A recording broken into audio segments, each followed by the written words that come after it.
Mission Impossible movies are gems, right?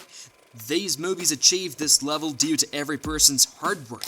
Whatever we look at on the screen is achieved due to consistent hard work that goes behind the scenes. Want to know what went behind the scenes in Mission Impossible Dead Reckoning Part 2? If you're interested, then stay with us till the end of the video to find out some amazing details about the making of this amazing movie. Let's get started. Tom Cruise has changed what it means to be an action star in a big way. He has done some of the most amazing stunts we have ever seen on movie screens, and they're all part of the Mission Impossible series. Plus, these are the kinds of stunts that make you excited. They make you wonder if the guy wants to die. Tom is not just a movie star, he's the one who risks his life to get the best shot. His actions have been crazy, and he has been hurt while doing them. You know those times when he's jumping from one building to the next and just about makes it, or when it looks like something bad could happen at any moment? No, that was not all magic in the movies, some of them were close calls.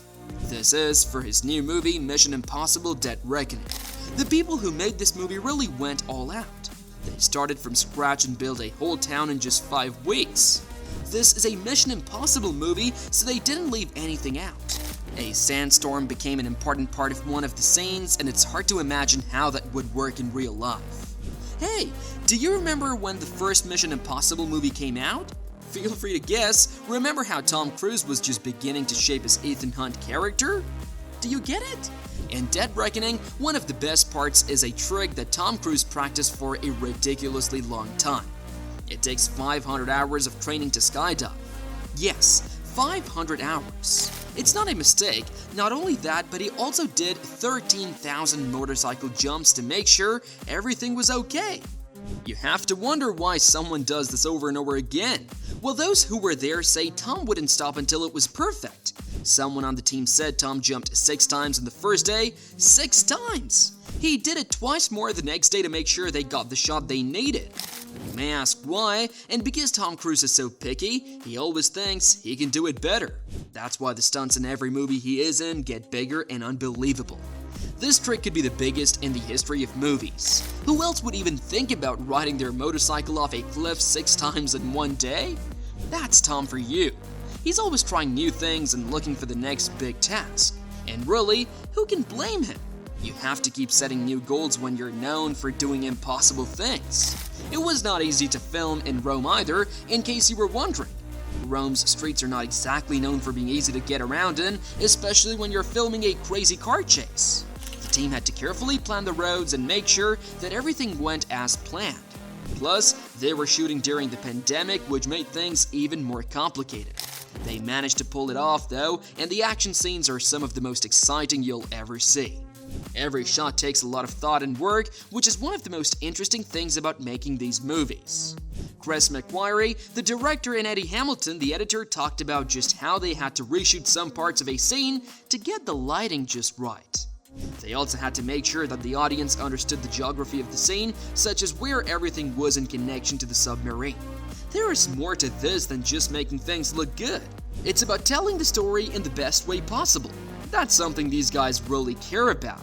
The weather might not seem important when making a movie, but it can really make or break a scene, especially when Tom is doing dangerous stunts. The light had to be just right for one of the jumps, not too bright or too dark. They didn't want fog, just mist. And they had to wait until all of these things came together at the right time. Things like this can drive you crazy, but the end result is so amazing because of them.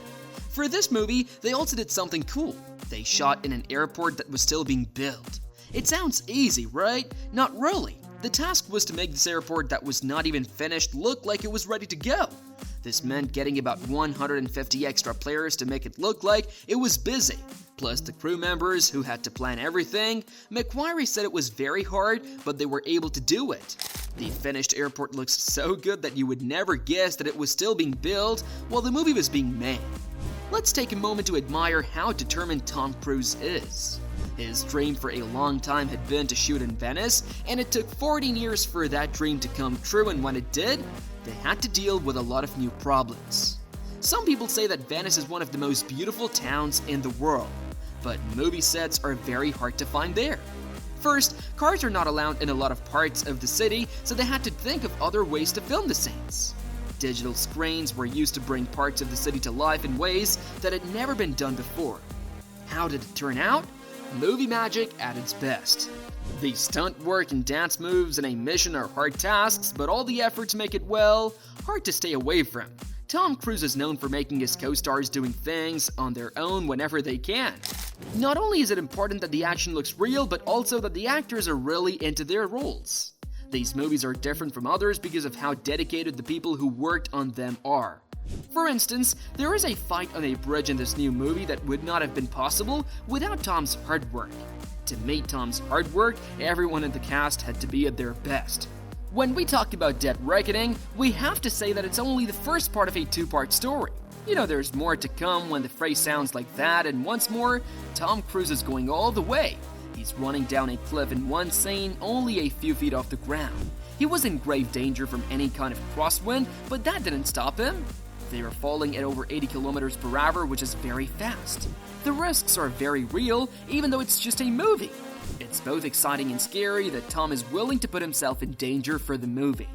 Of course, movies are not just action and stunts. Before and after the scenes, work is done to make everything look as smooth as it does on TV. It would have been hard to get one of the most difficult shots in the movie with a plane or drone. What did they do? They made a special gimbal system that let them fly with Tom while being controlled by a chopper. Cameras were attached to both sides of the gimbal. Mission Impossible is different from other action movies because it does new things like this. The directors and creators are always trying to find new ways to do things that were not doable before. Don't forget that shooting for Dead Reckoning Part 2 stopped in July because actors went on strike.